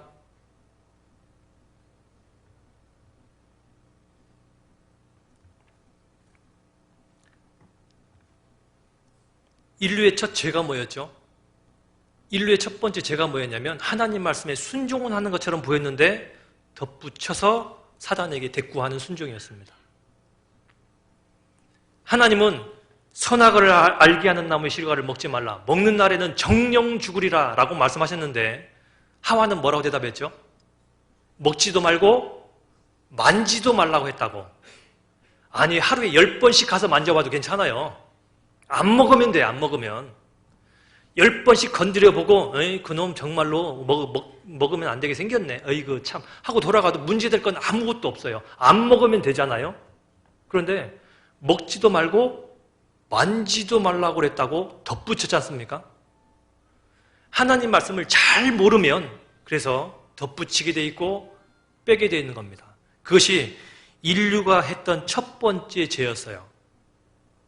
우리가 기억하고 있는 사울 왕의 패역한 죄가 뭐였습니까? 사울 왕의 죄가 뭐였죠? 진멸하라. 진멸이라는 말은 뭔지 아시지 않습니까?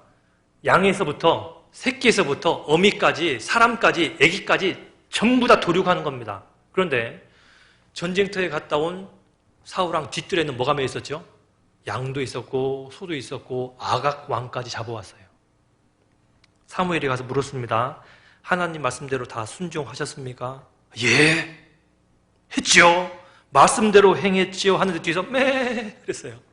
그런데 저 우양의 소리는 뭡니까? 그거는요. 그 중에 좀 좋은 거, 조금 그 살찌고 통통한 거, 정말 감 나가는 것들은 하나님한테 드리려고 가져왔죠. 자기 생각대로입니다. 자기 생각대로.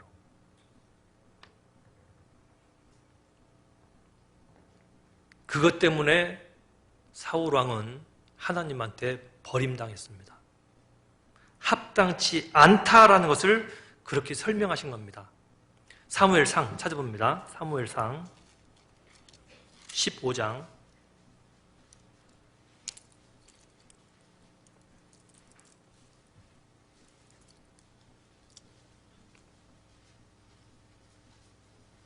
7절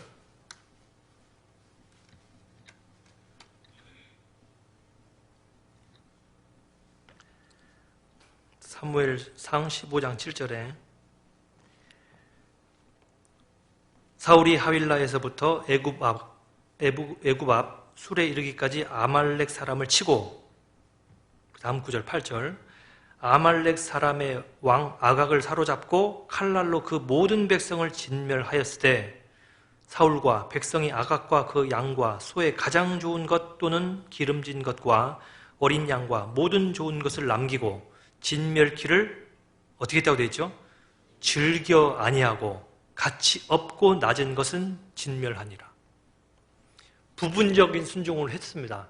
그런데 하나님은 부분적인 순종이라도 하는 걸 원한 겁니까? 전체적인 순종을 원한 겁니까? 예, 전체적인 순종을 원한 거예요.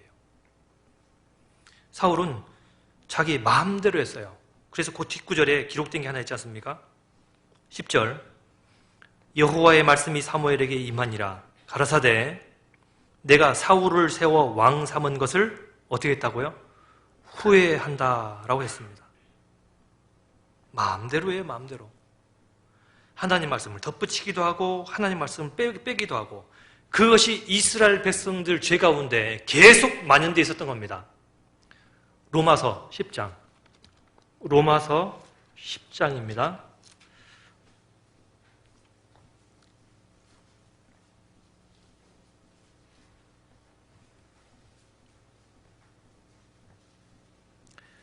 로마서 10장 2절에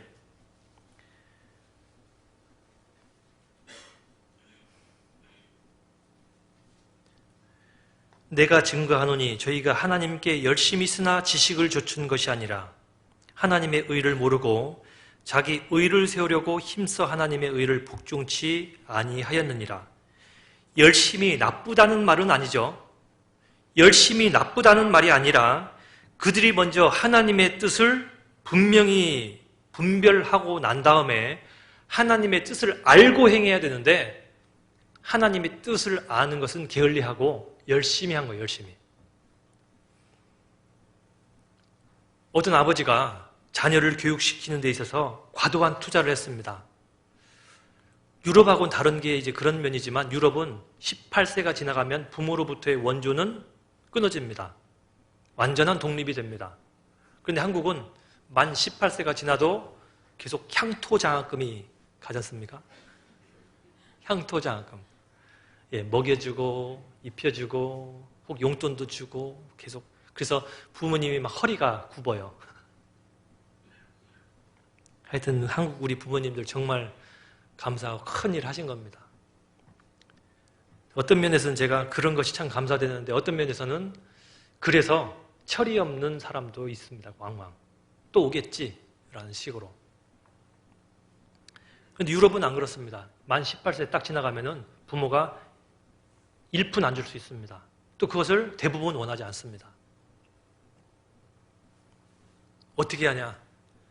누가 그래요? 어떻게 그럼 살아요? 하는데 정부로부터 돈을 꿔요. 그리고 공부를 마치면 정부의 돈을 반드시 갚아야 되도록 되어 있습니다.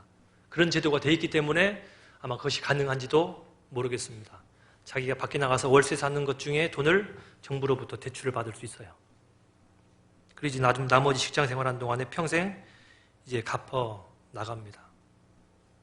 그런데 자, 우리 한국의 그런 경우에 부모가 과도한 투자를 하면서 나중에 공부를 할 때까지 막 TV 하나도 마련 못하고 지금까지 흑백 텔레비 지금 흑백 텔레비 없죠? 근데 흑백 텔레비 지금까지 보고 있다고 가정을 해봅시다. 자녀가 공부 마칠 때쯤에 얼핏 봤더니 아버지가 지금도 흑백 텔레비를 이렇게 보는 걸 봤어요. 다른 집에는 한 대쯤 있는 차 우리 집에는 없어요. 도대체 왜 그러신가 몰랐는데 그렇게 부모의 뒷바라지 끝에 아이가 좋은 기업에 잘 취직이 됐습니다. 그래서 한 달에 과장스럽게 돈 1,000만 원씩 이제 딱 월급이 나온다 가정합시다. 돈 1,000만 원 월급 나오는 그 월급날을 아들도 기다렸겠지만 누구도 기다렸을까요? 부모도 기다렸을 거예요 아마. 드디어 이제 내일이면 우리 아들이 첫 월급 받아온단다. 기다렸는데 그날도 이제 마무리 일을 하기 위해서 부모님이 일하고 늦게 퇴근에 들어가는데 집 앞에 최고급 승용차가 탁 한 대 서 있는 겁니다. 에쿠스 막. 저게 웬 차야? 누가 남의 집 앞에 차를 세웠다냐? 들어갔더니 집에 초대형 그 방막 텔레비라고 그럽니까? 막 큰 엑스 캔버스 막 이런 것이 딱 붙어 있는 거예요. 엑스 캔버스 내날 겁니까? 제 유럽 사람이라. 어쨌든 최고 큰 텔레비 옆에 딱 붙어 있는 거예요. 그런데 아들이 흐뭇한 얼굴로 소파에 앉아 있어요. 아버님 다녀오셨습니까? 그런데 얘야 저게 뭐냐 저게. 아버님 제가 드디어 아버님의 은혜를 입어서 드디어 제 일을 벌렸습니다. 뭐냐 했더니 하는 말이 할부 끊었습니다. 무슨 할부? 그랬더니 이거는 둘째치고 집 앞에 좀 나가보십시다. 집 앞에 나갔어요. 그런데 아버지한테 키를 딱 건네주며 하는 말이 36개월 할부로 끊었습니다.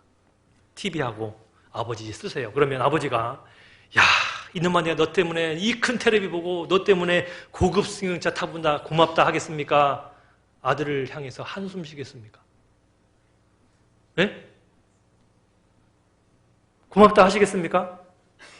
저 같으면은요, 아이고야, 자식 농사 망했다. 자식 농사 망했다. 그럴 것 같습니다. 왜 그렇겠습니까? 자녀가 틀림없이 부모를 위하는 마음이 있잖아요. 그런데 왜 망했다고 생각하시겠습니까? 부모의 뜻을 조금이라도 물어본다면, 아버지 제가 내일 드디어 월급 탑니다. 어떻게 사용해야 되겠습니까? 라고 물어보면은 부모가 혹시 야 이놈아 네가 장성했으니 네 뜻대로 써라 라고 해도 감사할 거 아니에요 그게. 그런데 부모 뜻 전혀 관심 없고 이렇게 하면 좋아할 거야 라고 자기 생각만 하는 거예요. 전부 다 자기 생각입니다.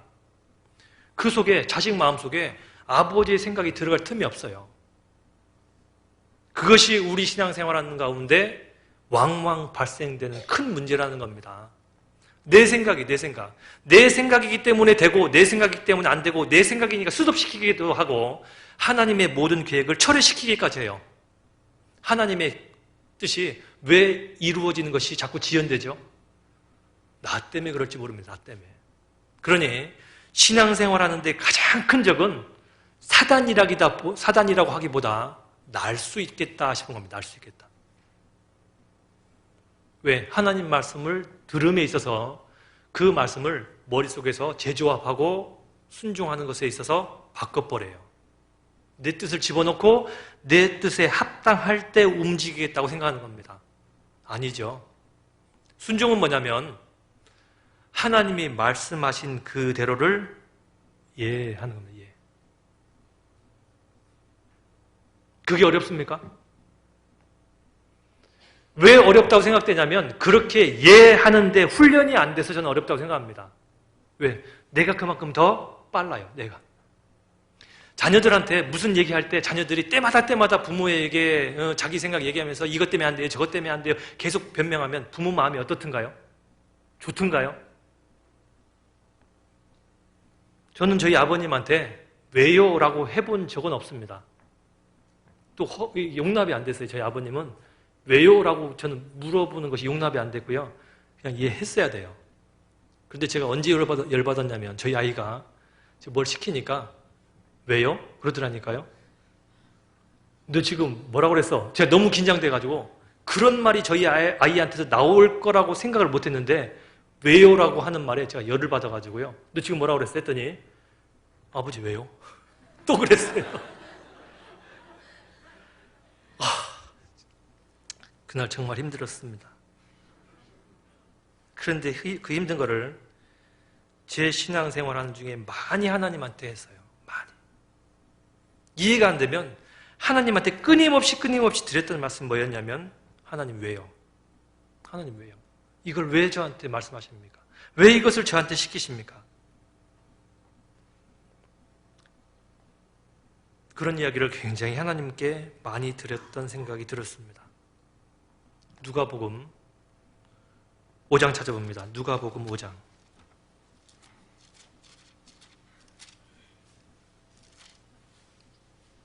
1절.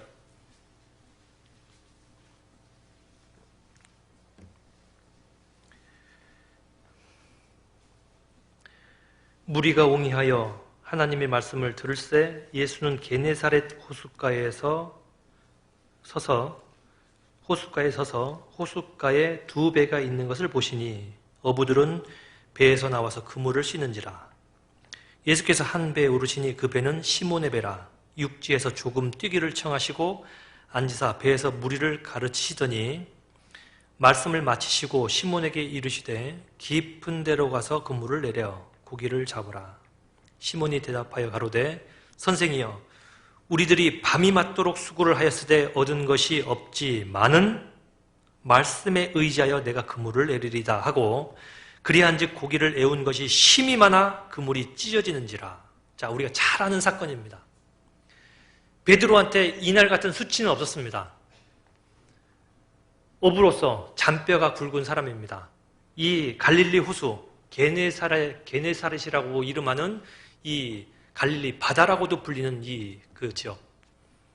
저도 89년도에 동생과 함께 가본 적이 있었는데 가히 바다라고 부를 만큼 꽤 넓은 호수입니다. 그리고 간혹 풍랑이 일면 바다에 못지않게 큰 풍랑으로 배를 뒤집기도 하는 곳이라고 합니다. 그런데 예수님이 갈릴리 호수에서 가르치실 때 배에서 약간 물에 떨어진 배에서 사람을 이제 향해서 가르치셨는데 가르치시기를 마칠 때쯤에 그 옆에서 계속 그물을 씻었던 사람이 있는데 그 중에 한 사람이 누구였냐면 그 시몬 베드로입니다. 그날이었어요. 밤새 허탕친 날. 한 마리도 못 잡은 날. 베드로의 역사상 아마 이게 두 번째 수치스러운 날이었을 겁니다. 닭 울던 날하고 요 날하고요. 와, 세상에 이건 그물만 베렸다 해서 다 씻혔는데 자, 마지막 딱 씻어서 그물을 개가지고 이제 말리려고 끌고 나가고 있는데 예수님이 불렀어요. 여보시오. 깊은 데로 가서 그물을 내려 고기를 잡으시오. 예수님은 어부입니까? 목수 아들입니까? 그랬을 겁니다. 우리 같으면 예수님 고기 잡는 일은 저한테 맡기시죠? 저 전문가입니다. 예수님은 어부 아니지 않습니까? 또 깊은 곳에 가서 그물을 내리라는 말 자체가 비전문가적인 얘기입니다. 그런 호수에는요 깊은 곳에 물고기가 있는 게 아니라 이렇게 물이 이렇게 흘러 들어가서 부유물이 많고 한 곳에 물고기가 있다고 그럽니다. 그런데 예수님이 깊은 곳에 가서 그물을 내려 고기를 잡으라 했으니 비전문성도 드러났죠. 여러 가지 안 맞는 상황이고요. 그물을 다 씻었는데 하필 그때 미리 말씀을 하시든지 하지. 여러분들은 허탕쳤을 때에 몸의 피곤함은 배로 더하는 거 아시지 않습니까? 장사 잘 된 날 피곤합니까? 안 된 날 피곤합니까? 음식점 하는 사람은요, 가게를 여는 날 그 시간부터 밤까지 계속 사람이 들어오면 돈 벌리는 재미 때문이라도 피곤함을 잊어요. 그런데 문 열고 저녁까지 한 사람 왔다가 불 끄려고 그러니까 또 한 사람 왔고 이제 마지막 셔터 내리려고 그러니까 또 한 사람 들어와서 새 그릇 팔았어요. 아이고, 가마는 다 데웠었는데 이제 불 꺼놓으면 또 가마 또 데워야 되고 그날은 무진장 피곤해질 것 같습니다. 이 베드로가 그래요. 그물 다 씻은 그날은 얼마나 피곤한 날인데 자 깊은 데로 가서 그물을 내려라 그랬습니다.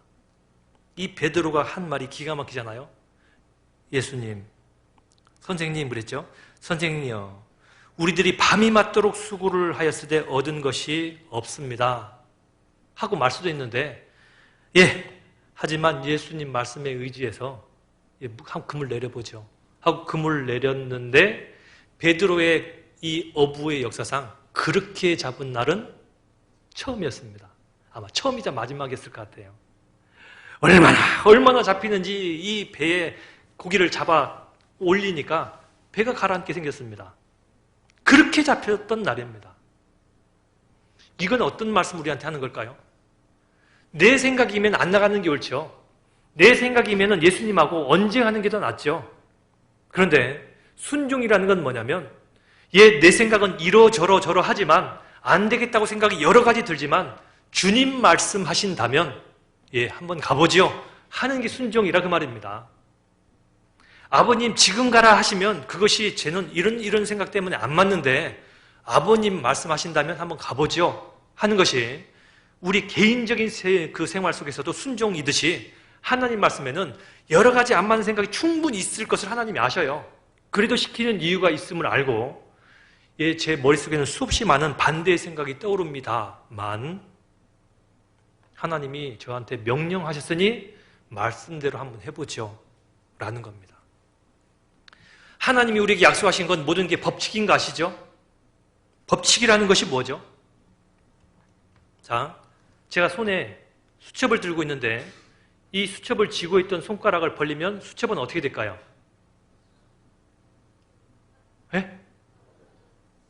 10번 중에 한 번은 손가락을 벌리면 옆으로 이동합니까? 혹시 10번 중에 한 번은 제자리에 서 있을까 봐 두렵습니까? 법칙이라는 건 뭐냐면 10번을 놓든 10,000번을 놓든 아니 생애 가운데 계속 반복하든 간에 한 번도 예외가 없이 떨어져요. 그게 법칙입니다. 그 법칙은 하나님께서 제정하신 겁니다. 하나님의 말씀은 우리한테 법칙이에요. 사람이 무엇으로 심든지 그대로 거두리라. 갈라디아 6장 7절에 기록된 것처럼 사람한테 순종하라 라고 말씀을 하셨는데 순종하시면 하나님 뜻대로 우리에게 모든 걸 갚아주신다는 법칙이 이미 있어요. 그런데 그 법칙이 우리 눈앞에 보이는데도 불구하고 무엇이 가로막죠? 내 짧았던 나 개인의 주님과 상관없는 삶의 경험이 앞서고 내 개인적인 주관이 앞서고 여러 사람 형제 자매들의 조언이 앞서요. 제가 예전에 목회를 한국에서 할 때 우리 어머니 자매님들한테서 이런 얘기를 들었어요. 형제한테 고분고분할 필요 없어요. 한 번은 되들어야 돼요. 한 번 되들면 형제가 그전에는 죽어나는 것처럼 하다가 한 번 되들면 아이고야 우리 부인 성깔이 있구나 해서 그때부터 삶의 태도를 좀 바꿔서 잘해준답니다. 그러면서 조언을 그렇게 하더라니까요. 한 번은 되들어야 된다고. 맞습니까? 제가 그 얘기를 듣고요. 이거 어찌해야 되나? 어찌해야 되나?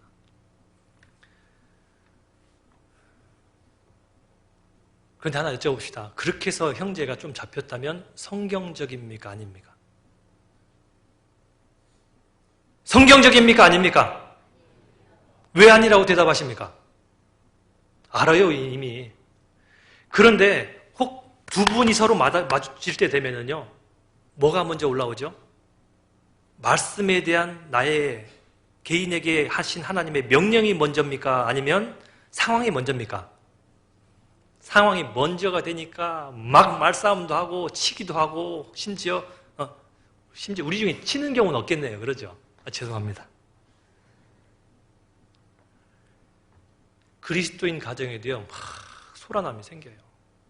각방도 써요. 기도할 틈을 얻고자 함 외에는 분방하지 말라고 했는데도 불구하고 분방돼 버려요. 내 맘대로. 정말로 하나님 보실 때 사람 마음대로 사는 것들이 너무 많이 보이지 않겠습니까? 그래서 하나님이 약속하신 것들을 우리한테 쉽게 이루어지지 못하는지도 모르겠습니다. 주 예수를 믿으라 그리하면 너와 내 집이 구원을 얻으리라. 그 말씀이 왜 더디 이루어집니까?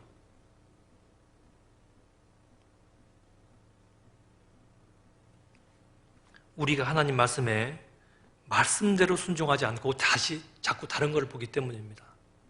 우리는 성경에 있는 약속, 하나님의 약속을 봐야 됩니다. 약속을.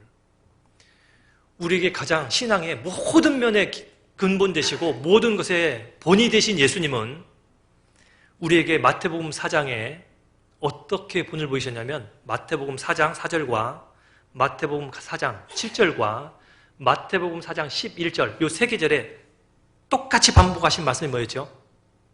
기록되었을 때. 기록되었을 때. 예수님은 그 기록되었을 때라고 하면 사단의 시험을 물리쳤던 그 시간이 언제였었냐면 40일을 줄이시고 금식하신 이유입니다. 40일을 줄이고 금식하셨다는 말은 더 이상 내가 1시간이라도 지나가면 죽을 것만 같은 그 시간입니다. 내 몸속에서 가장 최후에 원하는 것은 먹는 것밖에 없는 거예요. 그 시간에 이젠 죽을 것만 같은데 사단이 찾아와서 돌을 명해서 똑똑이 되게 해서 먹지 왜 그렇게 굶주리고 있냐. 너 하나님 아들 아닌 거 아니야? 그런 시험을 했어요. 기록되었을 때 사람이 떡으로만 살 것이 아니요 하나님 입에서 나오는 모든 말씀으로 살 것이니라 하셨느니라 하시니 기록되었을 때 기록된 말씀 앞에 한 발자국도 안 나갔습니다. 기록되었을 때에서 스톱했어요. 스톱. 그게 순종입니다. 제가 독일에서요 한 번은 빵을 사러 갔는데 우리 이정국 목사님 이제 이번에 다녀가시면서 하십니다. 제가 빵을 어디서 사는지. 아침 식사를 빵을 사러 갔는데 그날 걸어갔습니다. 한 10분 이상 걸음으로는 10분 이상 걸어가야 되는데 가서 신호등 마지막 건너면 이제 빵집이 있는 슈퍼입니다. 그런데 제가 땅을 이렇게 쳐다보고 있는데 할머니가 옆에 와서 서요. 발을 보니까 할머니예요. 독일 할머니 중에 발이 이렇게 통통하게 붓는 분들이 계셔서 할머니인 걸 알았습니다. 쳐다보고 이렇게 있는데 할머니가 길을 건너요. 그래서 저는 독일 할머니고 할머니가 건너는 거 보니까 파란불인 모양이다 하고 저는 그냥 땅을 보는 가운데 계속 땅만 보고 이제 건너갔습니다. 그런데 이쪽에서 갑자기 경찰차 소리가 띠 하면서 이제 나왔어요. 독일 경찰은 조용하게 다니다가 어떤 경우에만 이제 소리를 이렇게 내요. 봤더니 경찰차예요. 전 잘못한 거 아무것도 없고 양심에 걸리는 것도 아무것도 없고 그래서 빵집으로 향하는데 조금 더 제 앞으로 와가지고 저를 세웠어요. 그러더니 신호등 봤냐? 라고 묻더라고요. 응? 그러면서 할머니한테 할머니 신호등 봤어요? 안 봤어요? 했더니 할머니가 난 봤어. 그러더라고요. 봤는데 그 할머니는 빨간 신호에 건너간 거예요. 아이고야. 경찰이 그러더라고요. 당신은 봤냐고 안 봤냐고 그래서 난 할머니만 봤다고.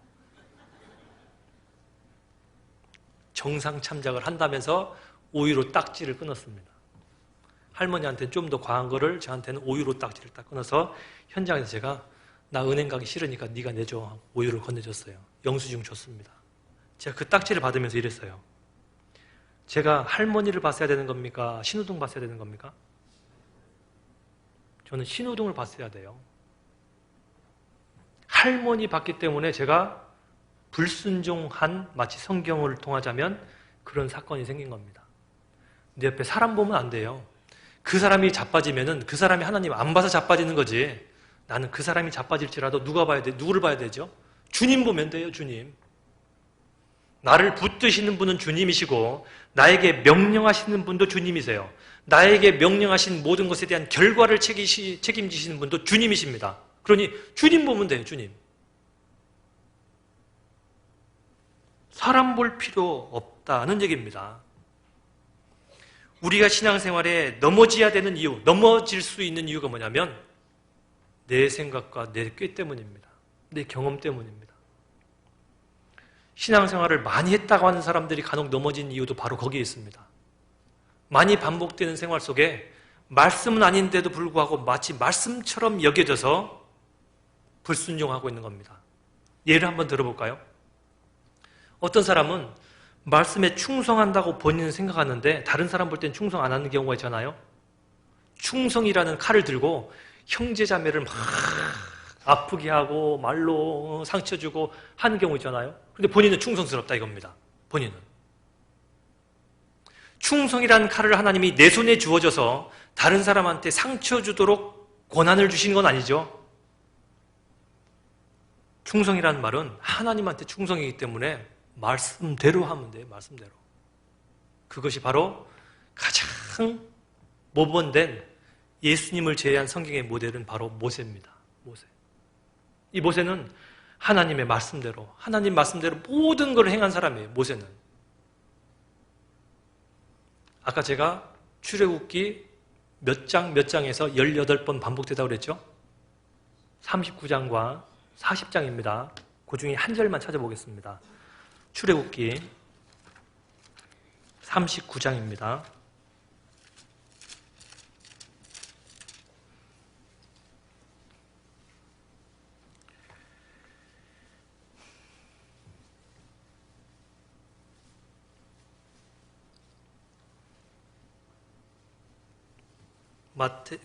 출애굽기 39장 1절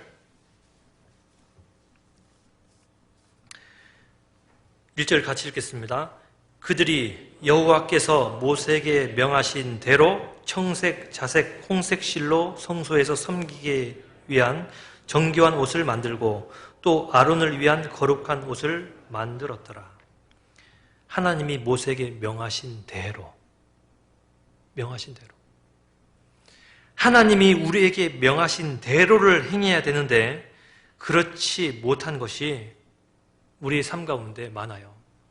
독일의 그 유명한 종교 개혁을 했던 루터는 뭐라고 얘기했냐면, 나는 이적을 일으키는 것보다 독일 전역과 유럽 전역이 하나님 말씀으로 확 부흥이 되는 그런 기적이 일어나는 것보다 내 자신이 하나님 말씀에 순종하고 싶다. 순종. 그것이 유럽 전역의 종교개혁이 불로 전파되기 전에 루터가 남겼던 말입니다. 너무너무 힘들 때 루터는 딱 하나 원하는 게 있다면 하나님 말씀에 말씀대로 순종하고 싶다. 기적 일어나는 것보다 더 원하는 게 나는 말씀대로 순종하는 삶이다 라고 얘기한 겁니다. 결국 이적의 결과 수많은 사람들이 유럽 전역에서 막 복음의 불길로 일어난 그런 기적은 무엇 때문에 일어난 거죠? 마르틴 루터가 하나님 말씀에 순종했기 때문에 하나님께서 하나님의 능력으로 역사하신 겁니다. 우리는 하나님 손에 붙잡혀 있으면 돼요. 하나님 말씀대로 순종하면 돼요. 어떤 아이가 막무가내입니다. 막무가내인데 옛날 그 난로 있잖아요. 난로 위에서 물이 보글보글 확 끓고 있는데 난로는 시뻘겋게 지금 열을 받았습니다. 그런데 이 천방지축, 이 아이가 그 위험한 중에 그 뜨거운 그 주전자를 자꾸 만지려고 하는데 유모가요. 자꾸 말리려고 하는데 이 아이가 막무가내로 달려드니까 친엄마가 이러더랍니다. 유모 놔두세요. 만지게. 만져보면이지 알 겁니다. 얼만큼 뜨거운 맛인지. 하나님이 불순종하고 끝까지 천방지축 움직이면요. 그냥 하게도 놔둬요. 그냥 하게도. 손해는 누구죠? 자신입니다. 그런데 하나님 말씀대로 순종을 하면 그 순종한 사람의 삶은 하나님이 반드시 순종한 결과 우리에게 순종한 결과를 알도록 내보내셔요. 그것이 이미 우리 신앙의 선조에 있던 창세기에서부터 우리 눈앞에 기록된 신약까지의 수많은 위인들입니다. 말씀 한 대로 살았어요. 말씀 한 대로.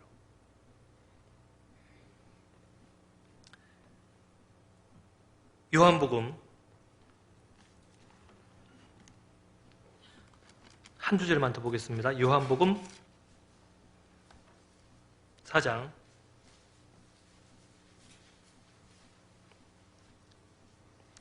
4장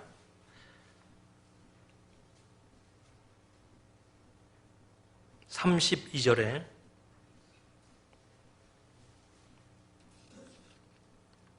요한복음 4장 32절 가라사대 내게는 너희가 알지 못하는 먹을 양식이 있느니라. 제 아들이 서로 말하되 누가 잡수실 것을 갖다 드렸는가 한데 예수께서 이르시되 나의 양식은 나를 보내신 이의 뜻을 행하며 그의 일을 온전히 이루는 이것이니라. 양식이 바로 그거였습니다. 하나님의 말씀을 듣고 그 뜻을 행하며 하나님이 명하신 모든 일을 온전히 이루는 이것이니라 그랬습니다. 말씀대로 행한 거예요. 말씀대로. 그래서 우리가 성경 말씀을 암송하는 건 굉장히 중요합니다. 왜? 그 말씀이 얼만큼 선명하고 나한테 원하는 선을 분명히 그어 있는지를 알게 해주는 하나님의 양식이기 때문에 그렇습니다. 말씀에서 선을 넘어가지도 말고 덜 가는 것도 아니에요. 말씀하신 데까지입니다. 말씀하신 데까지. 그것을 우리 삶 가운데 계속 행할 수 있도록 노력해야 되겠습니다. 19세기 초에 영국의 수상이었던 웰링턴이라는 사람이 있습니다. 그런데 그 웰링턴이 한 번은 참모와 함께 장군 시절에 한 다리를 넘어가는데 집에 상당히 떨어졌는데 자기 아들이 그 다리에서 놀고 있는 걸 봤습니다. 너 왜 여기 있어? 아버지 놀다 보니까 여기까지. 내가 여기 올 때까지 너 여기 서 있어. 하고는 참모와 함께 이야기하면서 계속 갔는데 가고 난 다음에 잊어버렸어요. 웰링턴이. 6시간 지나서야 아이고야 내가 아들한테 그 다리 위에 서 있으라 했는데 설마 이놈이 하고는 그 다리에 부지런히 갔더니 그 깜깜한데도 거기에 아들이 서 있더래요. 야 이놈아 너는 아버지가 한 말을 그렇게 고지고대로밖에 안 믿냐? 빨리 집으로 가야지 하고 꾸중하시겠습니까? 안아주시겠습니까? 여러분 같으면 어떻게 하시겠습니까? 고맙다. 아버지가 미련하게 보일 만큼 고맙다. 저 같으면요 그 아들 평생 자랑할 것 같아요. 그것이 하나님의 마음 같습니다. 왜? 말씀한 선을 벗어나지도 말고 말씀한 대로를 행하기를 바라시는 하나님의 마음이십니다. 오늘 처음 봤던 사무엘하 5장 다시 봅니다. 사무엘하 5장 24절. 사무엘하 5장 24절에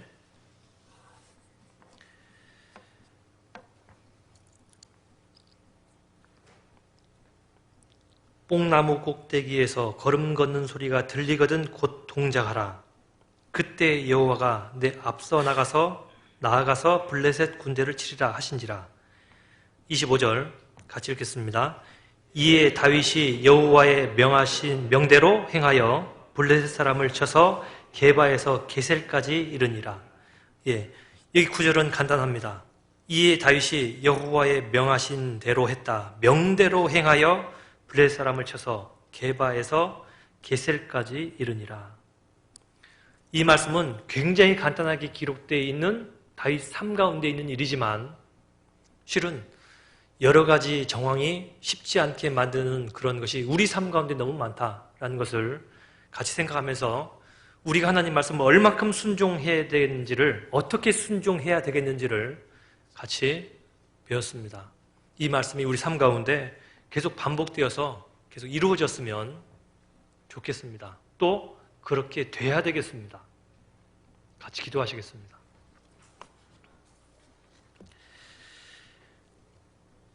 아버지 하나님 감사합니다.